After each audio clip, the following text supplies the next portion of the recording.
পরীক্ষা করে দেখে নেন আপনি কোন ধরনের মানুষ। অন্যকে অত্যাচার করতে নিচের কোনটি আপনাকে সবচেয়ে বেশি বাধা দেয়? কাউকে যখন আপনি অত্যাচার করেন, তখন ইসলাম ধর্ম বা যে ধর্মের আপনি হন, এই ধর্মের কারণে কি আপনি অত্যাচার করা বন্ধ করেন বা কমান? 2 নম্বর, অক্ষমতা। আপনি অত্যাচার করতে চান কিন্তু অত্যাচার করতে পারেন না, সেজন্য আপনি অত্যাচার করতে গেলেও আপনার ক্ষমতা থাকে না বলে আপনি আর অত্যাচার করতে পারেন না। 3 নম্বর হচ্ছে ভবিষ্যৎ অত্যাচার। নাকি আপনি ভাবেন আজকে আমি যদি অত্যাচার করি তাহলে আগামী দিনে আমাকেও অত্যাচার করা হবে, এই ভয়ে কি আপনি অন্যদেরকে অত্যাচার করেন না? নাকি অরুচি?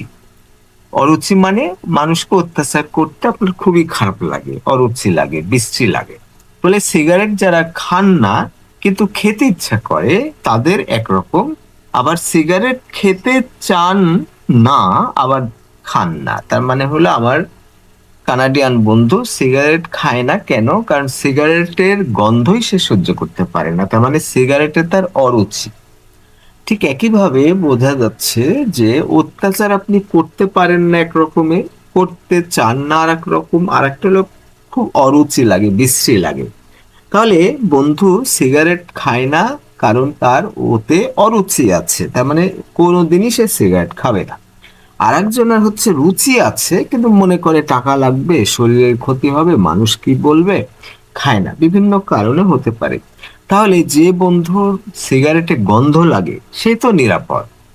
টাইগার, স্টিং, যেসব অ্যালকোহল জাতীয় ড্রিঙ্কস আছে, এগুলোর যে গন্ধ খুব কম মানুষেরই খুব কষ্ট হয়।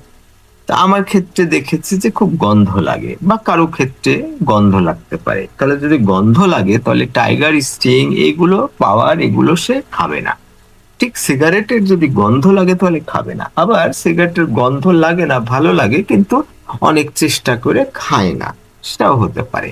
তাহলে সব থেকে ভালো হলো যদি অন্যকে অত্যাচার করতে আপনার অরুচি হয়, তাহলে সব থেকে ভালো, যেমন সিগারেটের গন্ধে যদি আপনি থাকতে না পারেন তাহলে আপনি সিগারেটের দিকে আর যাবেন না।